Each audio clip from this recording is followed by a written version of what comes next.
Chapter 15, Herbalife Entrepreneurs. It was only upon arriving at Moscow's airport that I realized that my funds were rather low. I only had 5 million rubles, which is about $1,000, and I did not have a specific plan of action. It was hardly likely that either my employees or my family would be able to cope with my accumulated debts. They would have to sell the company's assets, meaning I could not look to home for any assistance. Had I remained in Novosibirsk, of course, I could have worked things out. But that would have meant concentrating all my attention on the daily affairs of my business, something that was impossible after what had happened in the taiga and the promises I had made both to Anastasia and to myself.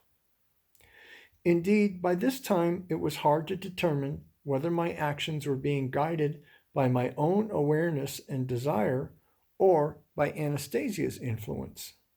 One thing was crystal clear: I was bankrupt.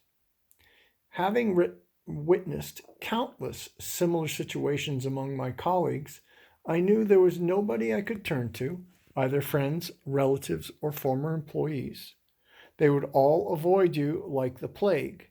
You can spend 10 years of your life being a hero, and then just one little mistake can put you in the doghouse and make you a non-person, despised by everyone you know.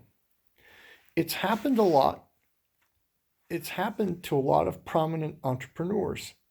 In a situation like this, you can only hope in yourself and your own ability to find a way out of a dead-end predicament.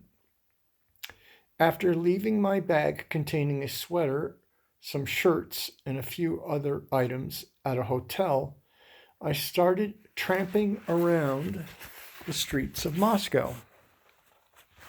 I tried figuring out what it all meant, everything Anastasia had said about Russia's entrepreneurs. The first thing that struck my eye in Moscow at this time was the activity of the so-called Herbalifers. And this is the mid-1990s, right after the fall of the Soviet Union. Neatly dressed people stood in the tunnels leading to the metro stations in the city center, haranguing passers-by with job offers with a foreign firm, as they said. They were luring them with promises of huge earnings and opportunity for promotion. The word Herbalife wasn't even mentioned, probably because almost every classified advertisement in the papers posted by a job seeker ended with the words, "No Herbalife offers, please." Still, they stood there wearing a, quote, "work for you" button and handing out flyers from some foreign firm, stubbornly urging people to at least come for an interview. Later, I learned that those responding were subjected to intense psychological conditioning, with special emphasis on 2 points dear to the heart of the average Russian.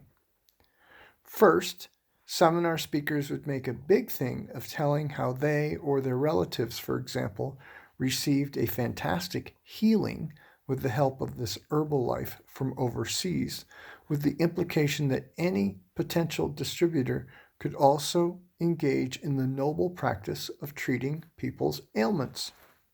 The system was so miraculous, they declared, that no medical courses were needed, just 2 or 3 training sessions, even if you were a simple painter or plasterer, and presto, you are qualified to act as a consultant to ailing consumers.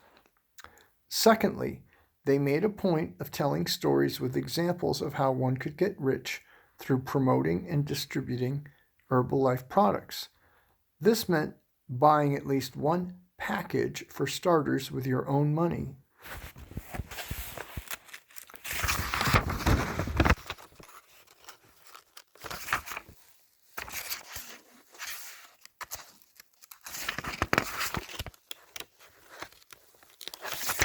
then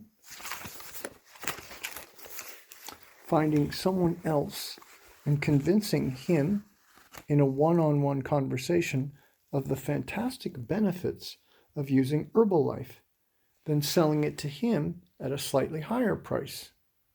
At the same time, you needed to keep recruiting more distributors, getting a percentage from each new recruit.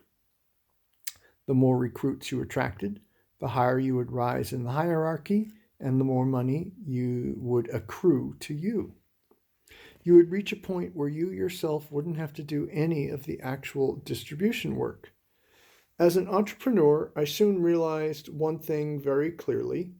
Money did come showering down in a rain of gold, but only for the person at the very top of this pyramid system and his closest collaborators.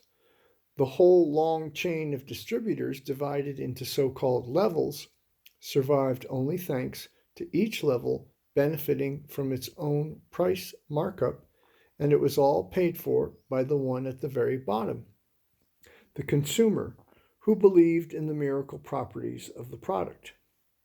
In some cases, the price increased by 12 times. I guess that's, what is it, 12,000%? Something like that. 1,200%? The actual distribution keeps rolling along nonstop thanks to the huge number of agents using their own accounts of healing to win the trust of their fellow Russians and make them believe in the miracle properties of Herbalife. A system like this is capable of selling even the ashes from one's own stove. Any complainers are simply told that they have somehow misunderstood the instructions on the label or not followed them closely enough. This system is especially effective in our country, where people are accustomed to getting the most reliable information from trusted friends and acquaintances rather than through official channels. There is no point whatsoever in discussing the advantages or disadvantages of the Herbalife products themselves. That is a long story.